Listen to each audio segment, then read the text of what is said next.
হজে যায় তার জীবনে হজ কবুল হবে না, কারণ আল্লাহ পাক বলছে যে তোমার কাবা তোমার কিবলা হলো মা, মা আর বাপ, মা বাপকে তুমি সেবা করো, তোমার হজে আসতে হবে না, আমি আল্লাহ রাব্বুল আলামিন তোমার হজকে কবুল করে নেব। আর তুমি মাকে তুমি আর মুখে এক মুঠো ভাত দিলে না, আল্লাহ রাসূলের রওজে যাচ্ছে হজ করতে, কপাল ঢুকে যদি বা রক্ত বার করে তোমার হজ কবুল হবে না। কবি বলছে দেখুন, মা যে আমার নেকির সাগর, মা যে আমার নেকির সাগর, নেকি আমার মা, মা যে আমার স্বর্গ নরক জনম দুঃখী মা, আমি সে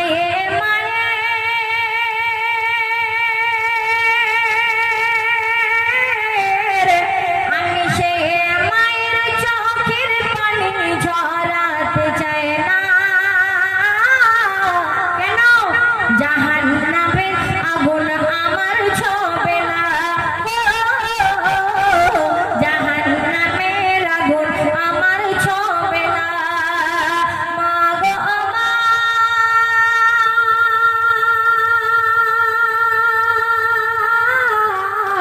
মা গো তোমার দুধের দাম হয় না, জন্ম দেওয়া পিতার নাই তুলনা, জন্ম দেওয়া পিতার নাই তুলনা। অনেক সন্তান আছে দেখবেন যে মা জননীকে আলাদা করে দেয়, মাকে ভাত দেয় না, ভালো মন্দ খাবার তারা দুজনের স্বামী স্ত্রী মিলে খেয়ে নেয়, কিন্তু সেই জনমটুকি মা যার হতে আমরা দুনিয়ার বুকে মুখ দেখলাম, আর সেই মাকে আমরা অবহেলা করি। কবি বলছে দেখুন, মাকে জুতা রেখে যদি ভালো মন্দ খাস, কাজ করে পড়বে বাধা হবি তুই নিরাশ, মা যদি তোর আঘাতে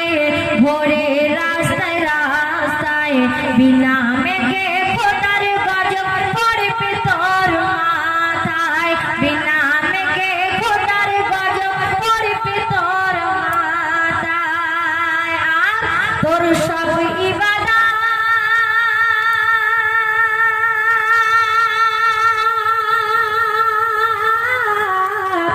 তোর সব ইবাদত পানি হবে, মাকে কাদাস না, কেন নামাজি রোজা হজ যাকাতে আসল মা,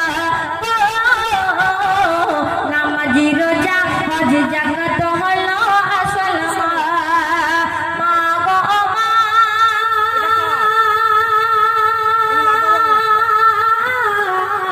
মা গো তোমার দুধের দাম হয় না, জন্ম দেওয়া পিতারি নাই তুলনা। কোন সন্তান যদি মাকে ভালোবাসে, মাকে যদি সারাদিন ঘরে এসে বলে মা তুমি কিছু খেয়েছো, বা মায়ের কাছে গিয়ে যদি বসে, মা যদি বা একবার বাচ্চা বলে কোলে টেনে নেয়, সব বেদনা দুঃখ ভুলে যায়, এবং মায়ের আঁচলের তলায় জান্নাতি হাওয়া তার সংসারে প্রবেশ করে। কবি বলছে দেখুন,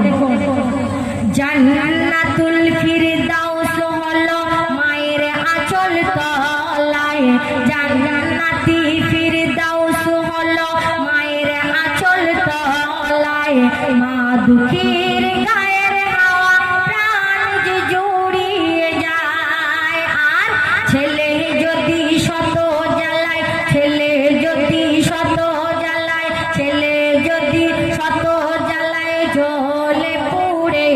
যায়, মা জননীর কমল হাত যদি সিনায় বোলায়, মা জননীর কমল হাত যদি সিনায় বোলায়, আর কি হবে শত জ্বালা,